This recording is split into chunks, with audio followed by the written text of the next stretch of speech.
So, okay, the release comes out. I think for the most part, I saw your projection. I think 1 through 11, you were perfect. In what was a surprise to you, if anything? Nothing. I mean, nothing. I mean, it was, you know, and I guess for everybody watching, listening, you know, if the first time you're hearing this is as a numbers person, I don't watch the games. I'm not an X's and O's guys when it comes down to the eye test. I don't believe there's an eye test by the committee, anyways. That's just a word salad. But they have ranking rules. They don't get to make things up. There's rules. They follow them, and this committee is no different than the last 11 years. And we simply model their behavior. And the behavior we got last night was, I mean, we can go game by game. There's nothing there that, because we sat down, we have two models. We have the original one from day one that we made with Bill Hancock, the month they announced the playoffs, and he walked us through all of the key metrics. And then the recent one that I've tried to make this year, thinking that strength of schedule and strength of record were going to change their ranking behavior. It hasn't.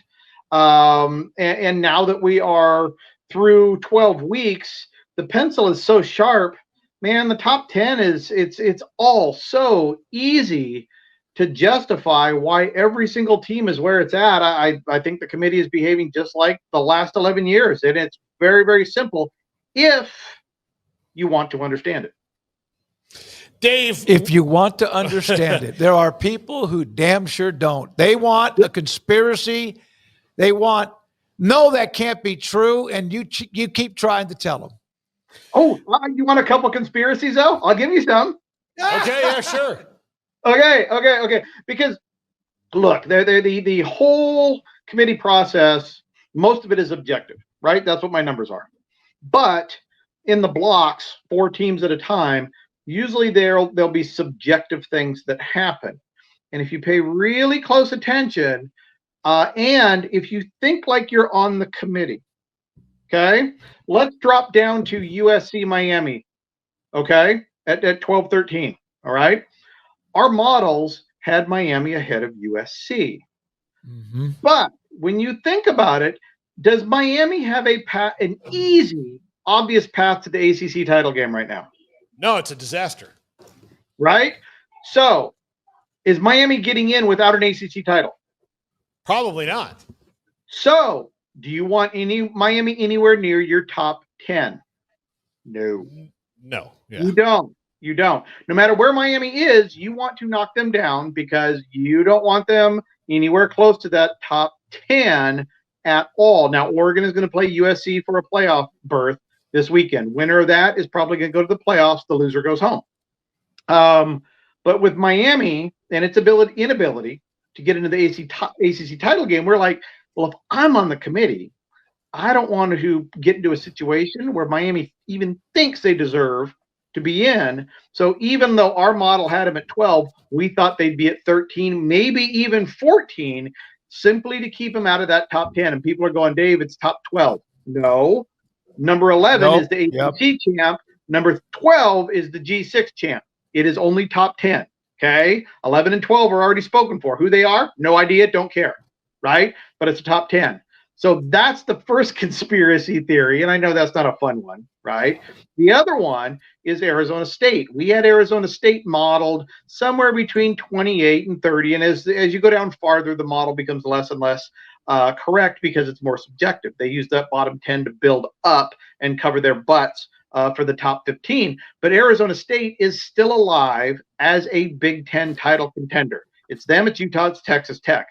You do not want to have a championship team in a championship game with the chance of winning not in your top 25. So we think Arizona State got the old goose up to the top 25 in a little CYA, just in case that crappy offense, which isn't in the top 100, and that subpar defense, which isn't in the top 60, somehow wins out and gets into the playoffs.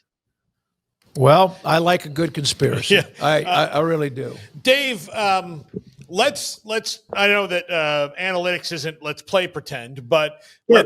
let's pretend that perfect, Red Seas part for Miami, and everything that happens for them to get in the ACC title game happens, which is a lot of stuff right now. First and foremost, them not being Miami in November again and winning 2 games in a row. But if they do, and you get into the Notre Dame situation where it could come down to hosting or not based on your seeding, where does the head-to-head kind of come into that? Because right now it's not a factor when they talk about it because Miami's ranked behind Notre Dame. No, and that's what people were, before the rankings came out, when I posted them on Twitter, there was a lot of questions of like, why isn't Miami ahead of Notre Dame head-to-head? And I said, well, if I'm the committee chairman, I simply say they're not close enough to plug that in, right? Mm-hmm. Alabama, Oklahoma, close enough to plug that in. Right? Mm-hmm. It was Oklahoma, Texas, close enough to plug that in. But we did not see where Miami was close enough to Notre Dame to go, okay, now we have to go head to head. If it comes down to seeding, oh, dang, man. You know something? If I'm on the committee, I still say if I think Notre Dame is better than Miami, regardless of the head-to-head in Miami, when Miami won basically on the last damn play, I'm still going with Notre Dame. But it's an interesting discussion if we get there. But that is like you said, that is a long, long ways off right now. Well, okay, I want to ask this then. And I know you're going to drill me for this. Miami's a pretty good logo, but it's not Notre Dame. Would the same scenario occur if Notre Dame was Miami and vice versa? No, because look, we've run these numbers for 12 years now, and if at the end of every season you said, Dave, here's all the numbers of every team, and it's team A, B, C, D, E, F, G, okay, mm-hmm. We would nail 1 through 10 in a row every single time. That's why I say the AP top 25 preseason, none of that stuff matters. None of it matters. This is a super corporate boardroom with ranking rules, things check boxes. They get stuff done. These are powerful people that don't have time to do all this stuff. That's why they have the rules in place. They come, they land, they go. That's the way it works, right? There's the rules that come into it. So, you know, it doesn't matter if it's Texas, Texas A&M, Texas Tech. None of that stuff matters. Do you simply check the boxes? Do the metrics match up? And I don't think it would matter if the roles were reversed in this situation. Dave Bartoo with us on Wednesdays, the day after the college football rankings. Eventually, will be on a Monday after the college football conference championship weekend. Okay, the top 4 are likely right now, if everything holds, to play each other in the conference championship game. A&M and Georgia, Indiana and Ohio State. Yes. So let's just say both those games are really close, and say A&M could be undefeated and Georgia beats them.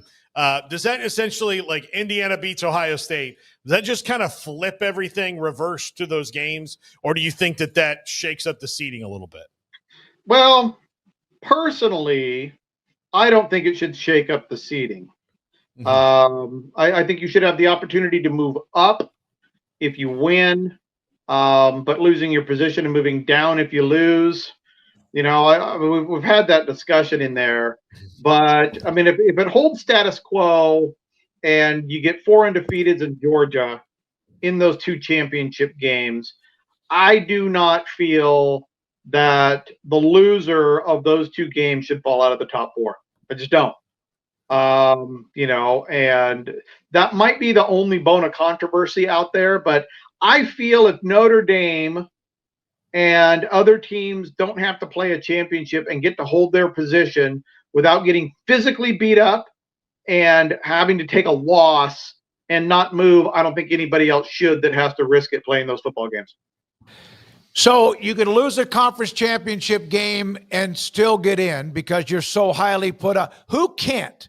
Can Tech, for example, right now, what are they, 5? Man, they look really good, Dave. But let's say they went out, which they should. They're off this week, and then they'll win the last game.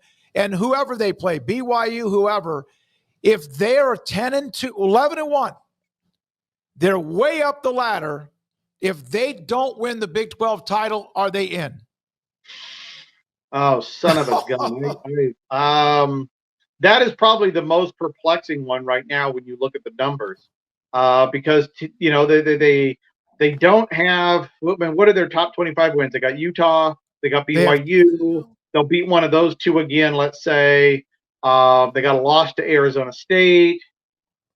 Their top 25 wins are against Utah, BYU, and I thought there was one more that nope, that's it. No, that's it. We've had it penciled as a one. We've felt for a couple of weeks now. It's 5 SEC, 3 Big Ten, Notre Dame if they win out, 1 Big 12, 1 ACC, 1 G6. I think the only thing that would really disturb that is what you just described. There is a Texas Tech loss to Utah or BYU. Okay, so they beat BYU, but if they were to lose to BYU in the championship game, but they own a win against them, wouldn't that counter each other and both get in, or is it still by the hair of your chinny chin chin? We're talking game control, strength of record, strength of schedule. Texas Tech doesn't have a strong strength of schedule. The strength of record is okay. Game control is really, really good. It's going to be a fun bridge to cross if we get there. But I don't know how that's going to trickle down. If it does, then which SEC team gets eliminated? Because one of them's got to go. It won't be anybody else. It'll be an SEC team. So that's going to be a really, really tough call. I err on the side if all these SEC teams are at 10-2, 11-2, 11-2, 12-1, 13-0, or whatever it is.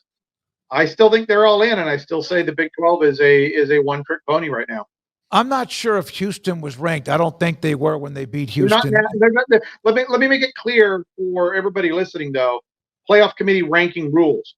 A top 25 win was that team in the top 25 last week? So like Alabama, a lot of people are like, they got 4 top 25 wins. No, they have 3. Next week they'll have 4 because Missouri's in it this week. But the top 25 win is only as good as what that team was in the top 25. Nobody else's top 25. The committee top 25 last week. Was Houston in the top 25 last week in the college football playoff? I don't know. I think they were. Right. I think that might give them 3. But Dave, when you, you're a numbers guy, and I know, but when you hear Hunter Yurachek kind of have to dance around a lot of these things, do you worry you're going to get a stroke? I do. I worry I'm going to have a stroke, and that's why. And I don't even watch the whole show. I just I hear him say it. And first of all, to his defense, it's a completely thankless job. There's no way to answer the questions in the way that will satisfy ESPN and not be boring, right? It could. I would love to be playoff chair. I would. Yeah. I would. Yeah. I mean, like Notre Dame, Alabama, I would just be like, we couldn't decide it. So we went beer fest and went Das Boot.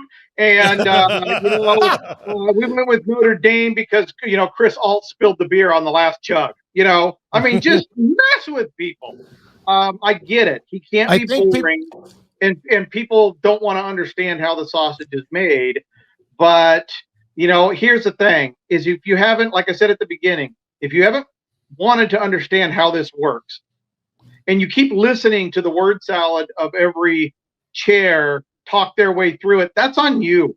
It really is, right? Understand how it works. You don't have to accept it, but I have never, ever listened to a chair talk about the rankings, not for 1 minute in 12 years. I look at the rankings, I look at what we did, and I try to figure out what they were thinking on the subjective stuff, and that's really about it for me. Okay. I think a lot of people, viewers, college football fans would like that explanation rather than some of the things that we hear. Dave, another week is down. We appreciate your knowledge.